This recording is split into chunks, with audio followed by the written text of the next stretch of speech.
Okay, so this is the last video for problem set 1, and today we will go through the questions about the public goods. Yeah, let's start from number 8. Question number 8. Explain the relationship between public goods and externalities. So if I draw a big circle and I draw a small circle, which one is public good and which one is externality? So this is the externality, and this will be the public good. Because public goods are actually a particular type of externality. It's a, not externality, we can have the positive externality, we can have negative one, and public goods are the positive one. And especially they yield positive externality, which is leading to the under-consumption problem, because people don't want to pay that more to get the maximum of the social optimal amount of the good. So that's their relationship. I think drawing this graph is really helpful. And you can also answer using a sentence. And question 9, explain the extent to which the internet is a public good. So what is a public good? How can we define a public good? We got two criteria. The first one, it should be non-excludable, non-exclusive. And the second one will be non-rival. Non-exclusive means everyone can get access to this thing, and non-rival means someone, maybe A, getting access to this one does not hurt or does not block B from getting access to this one. So if we use a table to show this, and this is four dimensions with, let me write this here, rival and non-rival. Well, on this side, on this side is exclusive and non-exclusive. So what's the first one? This one will be rival and exclusive. So you have to pay for that, right? That's private. And non-rival and non-exclusive will be the public good. And those two are not that important. Maybe they are impure private good or impure public good. So for internet is non-rival because I using internet does not block you from using it. And it's non-exclusive because everyone can get access to it. You don't have to, maybe you have to pay for the for your package for the AT&T to the ATT, but you don't have to, I mean, that's acceptable. So it's a non-rival and non-exclusive good. Everyone can get access to it. I think that's the first part of the answer. And the second part is using technology and congestion. I think the answers can be obvious, right? So using technology. By using technology, which means you can deny the access to the internet. So which criteria you will block or you will limit for the technology? Will be non-rival or non-exclusive? I think maybe the non-exclusive one, this one, because you can deny the access from others. You can set a password, like the Wi-Fi. And then for the congestion. So for congestion, which criteria we limit? We limit the non-rival, right? The non-rival thing, because once there's congestion in the internet, I using internet may be blocking you from using it, as there are limited data, and only one of us can get access to it. So that's the answer for question 9. Okay, then we come to the calculation or the drawing graph question 10 and 11. First, let's do 10. 10, here is a very simple situation where we got the demand curve for bill, which we have Q equals to 20 subtract 2P, and we got the TAD where we have Q equals to 10 subtract P. And question A, show Bill and test demand curves on graph, label all curves and the numeric values of all intercepts. So this one is quite easy. I think I don't need to bother helping you with this. And it's just drawing the graph like what you learned from micro 1, and the graph should look like this, I think. Yeah, it should look like this. This is Bill, this is TAD. And you don't forget to label everything. And question B, if we want to do aggregate demand, what should we do? The aggregate demand means we are doing the demand total by Bill's demand and TAD's demand, because they are making decision based on themselves. That's why we can add them together. Which means the Bill's decision will not affect TAD's decision. So that's why we can add them together. They are not correlate with each other. So the aggregate demand equals to D Bill plus D TAD. And you can easily do this by adding them together, which is 30P subtract 3P. And you can draw the graph. That's B. And C, suppose this is a public good. If this is a public good, then think about a public good like maybe a park. If the government is asking you to contribute money to building a park, you don't want to give out based on the decision that how many parks do I want, right? You will make the decision based on the maximum willingness to pay. So that's why we have to transform, because I will write this down, because you are making a decision based on WTP. So we have to transform. We have to think of the MTP and add the MTP together to find the graph of this. So we have to transform or rewrite the demand curve. And because we know the demand curve, or like the Q, equals to 20 subtract 2P. So what is willingness to pay? Willingness to pay here is shown by P. So WTP bill will equals to 10 subtract Q over 2. And WTP TAD will equals to 10 subtract Q. And now we add them together, we got another function, which is WTP total equals to 20 subtract 3Q over 2. Is that all? Will that be all? So we just draw the graph like this. Let me show you. So start from 20, if this is P, this is Q, and ends at where 20, so 40 over 3, 40 over 3. Oh, I have to use a calculator. 40 over 3. Yeah. 13.3. Will this be the line we want? No, because don't forget here, once the WTP can never be negative. So here, after Q, you see here, when Q is greater than 10, then this one, TAD will no longer in the market. So here, if we draw the line all the way down to 13.3, TAD will no longer be in the market. So we have a king point at Q equals to 10. So what will the graph look like? It will look like this. Go down from 20 and the slope is negative 3 over 2 until Q equals to 10.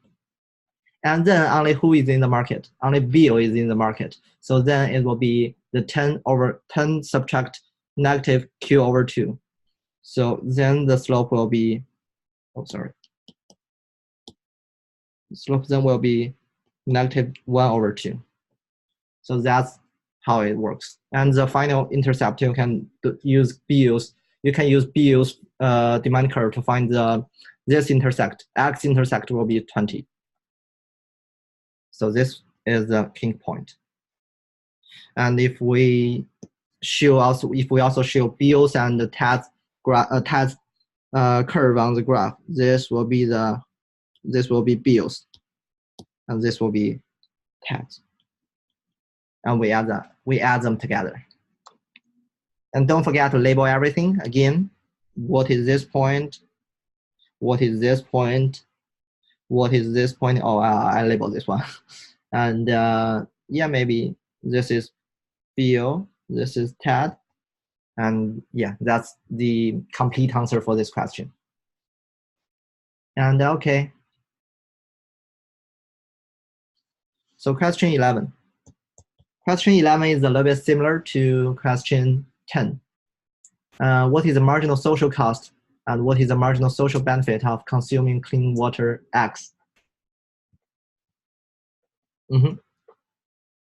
So here, it's also the marginal benefit. Here, because for the personal decision, we have what? For personal decision, we have willingness to pay for personal.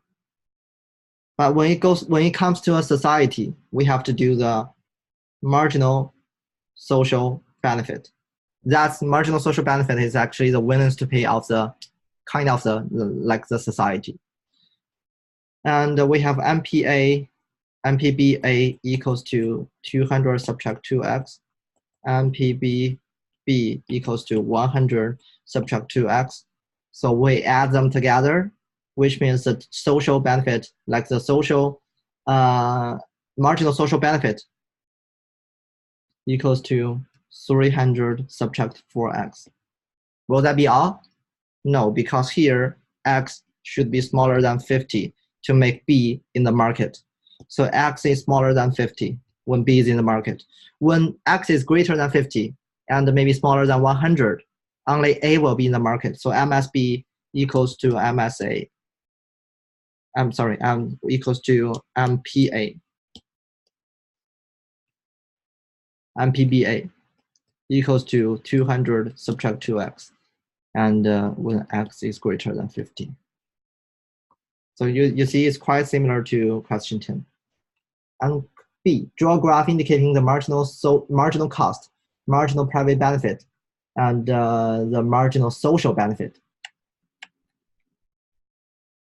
So if we draw the graph, it looks like this. I hope you to figure it out, but I will give you a figure like to show you how will this looks like. So this will be the MSC, marginal social cost, as MSC equals to 2x. Slope will equals to 2. And the marginal social benefit, maybe we should draw A and B's social benefit. We should draw A and B's marginal private benefit first. So this is for B, and this is for A, and this is 50. After 50, only B is in the market.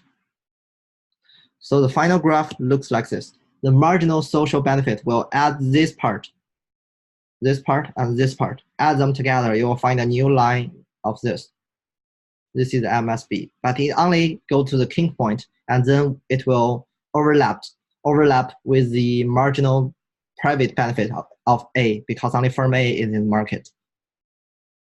So this is the final answer. And if you want to label the slope, this point, and this point, and this point, and this point, it will be a complete graph for the answer. So that's for B. And what is the socially most efficient level of investment? So we can use a graph. We can see that the intercept, not intercept, like the equilibrium point. Where is the equilibrium point? It's definitely this one. This point is the most efficient one, as it is the intercept of, I don't know if I should use the word intercept. You know, it's a cross point where marginal social benefit,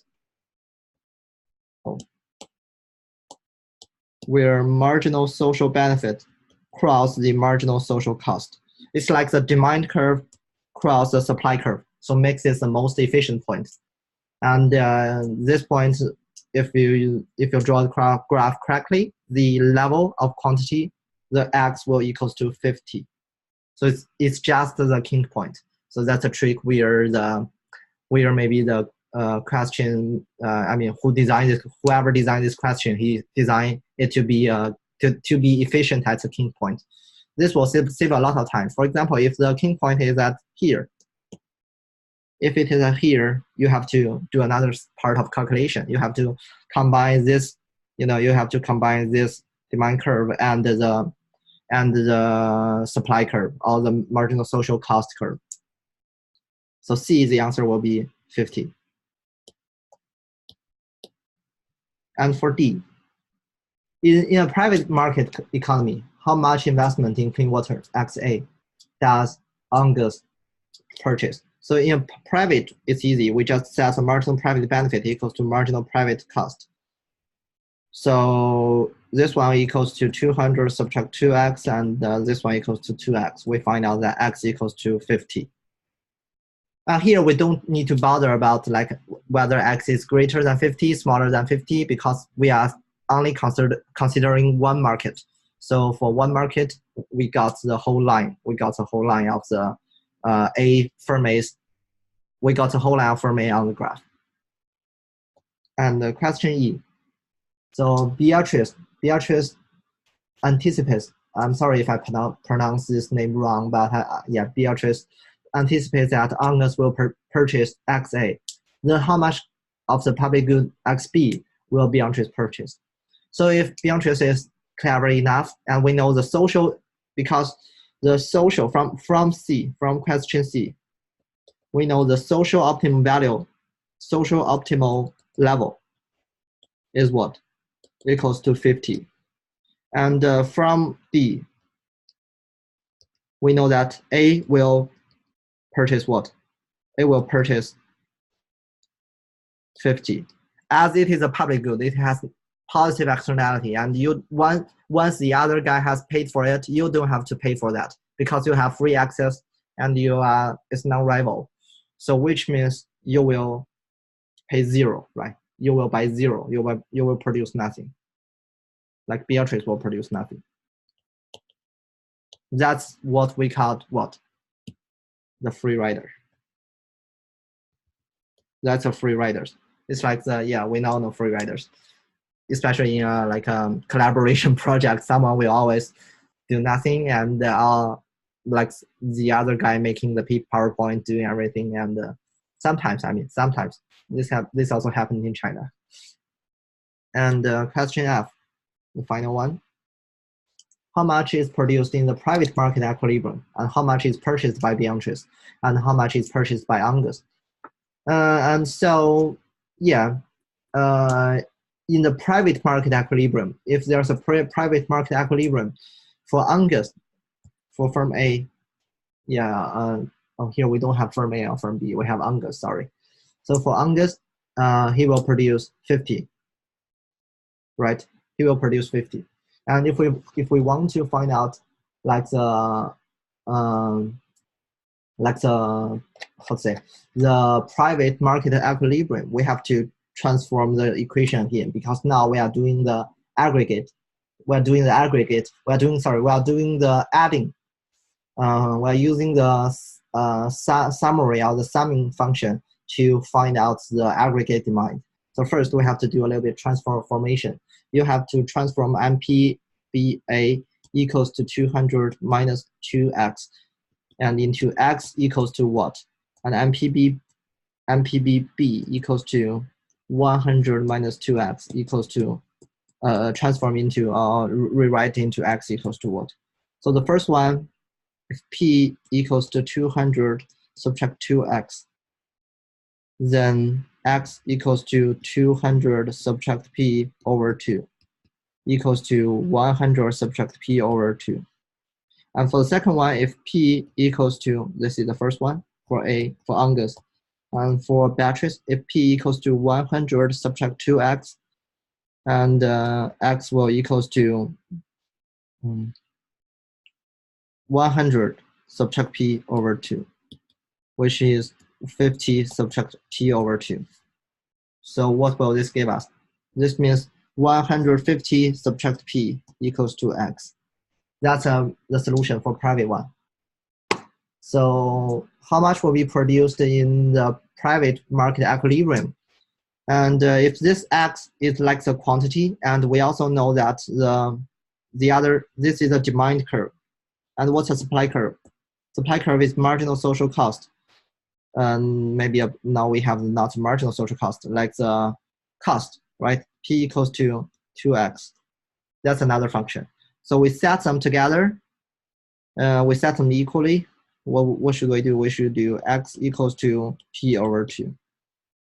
Okay. So we replace x by p over 2. 150 subtract p equals to p over 2. 150 equals to this one, this thing. So p equals to 100 and x equals to 50. Now it looks like the same answer. And if x equals to 50 and Angus will produce what? If we plug this back into, if we plug this into here, or into here. Yeah, if we plug this into here, we got Angus will produce 50. And I think we should, if we plug, sorry, I got the wrong one. Sorry, we should plug this into here, into this equation. If we plug x equals to 50 into here, we find that, no, we shouldn't plug in everything. Sorry, I was a little bit confused. And let me put it this way. So when we know that the market efficient level for the private market, the market efficient level is 50, and A will produce 50 from question D. So that's the same situation. So if this is the case, and B, like the Beatrice, will purchase nothing. Yeah, everything is purchased by Angus.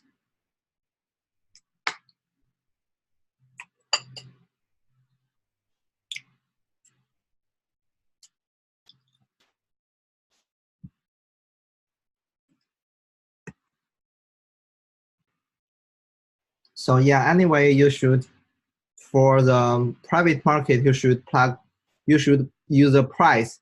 You should use the market equilibrium price to find out everyone, like how much will you purchase, because in a private market, the price is always a signal or the indicator, which help us to decide. Like if the burger is $3, I will purchase how many, and if a burger is $6, I will purchase how many. So the price is always something you used to make your decision. So if the price equals to 100 and we plug this back into Beatrice function, we know that he or she will produce 0. Yeah, will purchase 0, and then that means everything is purchased by Angus. I have to admit that maybe I did not do a good job in explaining the question F, but feel free to email me if you are still having questions. And that's problem set 1. I hope you enjoy it, and I also hope you'll find this helpful. So have a happy weekend. Bye.